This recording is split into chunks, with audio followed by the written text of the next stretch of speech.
My next guest was one of the big talks of the town this past weekend at UFC 264 in a losing effort against Sean O'Malley, but he won a lot of fans. Of course, I'm talking about Kris Moutinho here on the program. Kris, how's it going, man? It's great, man. Thanks for having me on. No problem. Thank you for joining me. I know we had some tech issues. This was supposed to be a video interview, but really happy to connect with you, man. First, I just want to know, how are you feeling a couple days removed? You got the bonus. You're doing all this media. I saw you were on TMZ yesterday. How's all that been, man? Have you been able to enjoy this entire process? Yeah, man, it's been cool. It's definitely been cool. I'm not a big social media guy, man. I'm a little shy dude from Milford, Massachusetts, man. This stuff's a little much, but it's cool. It's what I signed up for, and I'm just ready to improve and get ready for the next one. Absolutely. Tell me how fight week was last week. You know, you get the call, you're going to fight Sean O'Malley. You're this mega underdog. A lot of people counting you out. How did last fight week compare to, say, other fight weeks in your career? It felt, for the most part, the same, man. It was a little bit like, it was so much so fast. It was hard to like enjoy it as much as I usually do. Yeah. But it was pretty much the same, man. I love to fight, man. I know what a fight is, man. I go in there and I'm gonna do the same thing every time. I'm gonna come forward. I'm gonna try to put the pressure.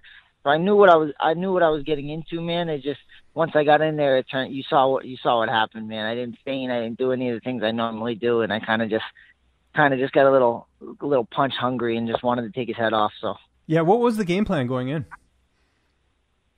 The game plan was pretty much similar to what they mostly are. You know what I mean? Push a pace that he can't keep up. Keep the pressure going back.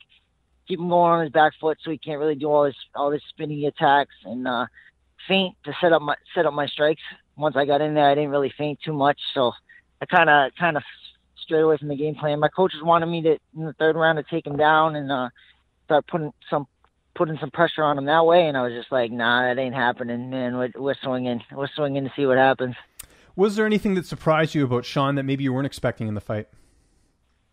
His timing was really well. I thought he had good timing, but I've never felt it.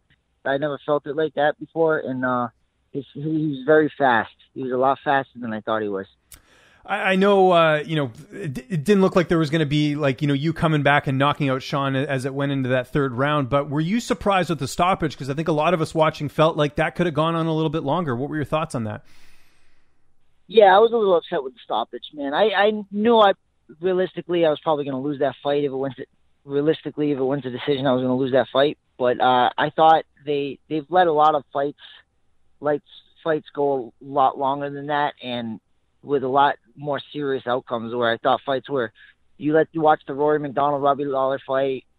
Rory could have honestly died in that fight, and nobody stopped that fight until he stopped it himself. You know what I mean? So it's just I didn't get the same shake as everybody else would have got. So that's the only thing I'm upset about. But Herb Dean seems like a very cool guy. He's a great ref, so maybe he knows something I don't know.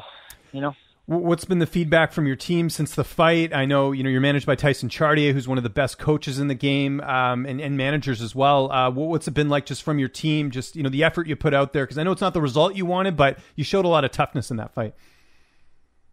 Everybody's a little happier about it than I am, man. They're happy with the way I went out and I fought my heart out, and I stayed in there. But man, a loss is a loss to me. You know, like anybody who's competitive man knows a loss is a loss. I can't take it back, and it's gonna kill me forever, man. Because I think I could have beat him. It's just I need to stay to game plans, and I need to be smarter when I'm in fights. But hey, man, got some money for it, and we'll work on it, and we'll be better for the next one. Yeah, let's talk about that money. $75K, man. I think most people would be lucky to make that in one single night in their lifetime. It's crazy. What are you going to do with the money? Have you thought about that yet? I haven't even thought about it at all, man. I'm trying not to go broke having it. You know what I mean? Yeah. Like the taxes and all that other stuff. So I gotta talk to some people, figure out what I got to do with it, and how I got to be able to pay all the things I owe off, and then don't worry about the money. Right now, I'm just working on trying to set my life up so that I don't have to do anything else anymore. You know what I mean? I want to be able to fight for the rest of my life, and this money is going to help to start me on that path. You know what I mean? This is not, obviously, like I was saying it during fight week, this is not an end point for me. These like making it here and losing. This is the beginning. This is the ticket to to the mountain that we're about to climb, and we're going to climb this thing until my body gives out on me. You fought a lot of really good competition on the regional scene. You fought for a lot of good promotions on the regional scene as well. How much do you think that prepared you for that debut? Because, you know, there's some guys that get a little bit of an easier road to the UFC and then they sort of get deer in the headlights, but you hung in there with O'Malley. Like, do you feel like that experience really paid dividends in the matchup? Yeah, man, I've talked to so many people. I've talked to you. I've talked to other guys, man. I told you guys I'm about this. I've been about this for a very long time. I fought the best outside of the UFC. I fight one of the best when I'm in the UFC. I'll fight anybody, anytime, anywhere, and I'm ready to do this. This is something that I was born to do. This is something that I was gifted from a young age that I can fight. It doesn't matter about. I might not win every time. I might not lose, but I will fight the best, and I will give them a fight every time. You will remember my name at the end of it. How cool is it in a way where with O'Malley giving you a lot of respect after the fight? You know, you had that nice sort of post-fight speech. Does that, again, I know a loss sucks, but at least you have an opponent that was very respectful and wasn't, you know, talking a lot of trash or anything like that. No, you're right. It was cool. It was cool, man. Whatever. I feel like he's a different person. I said it earlier. I think he's a different person when the cameras aren't on him. When the cameras are on him, he talks a lot of crap. I think he's different when the cameras come off. I'm the same, regardless when the cameras are on or off. Man, I'm the same person all the time, and it just when I fight you, you're going to respect me whether you want to or not. The way I fight and the way I come for you. I come for your life every second of the fight. So it's just the way it is, man. You fought me. He fought me. Man, we put on the fight, and he's gonna have to respect me after this. The green hair, was that because McGregor was fighting? Why did you go with that hairstyle going into the fight? I don't know. It was just a color I haven't done yet. You know what I mean? I thought it looked cool, man. I'm all about it. I thought it really added to you being in the fight as well.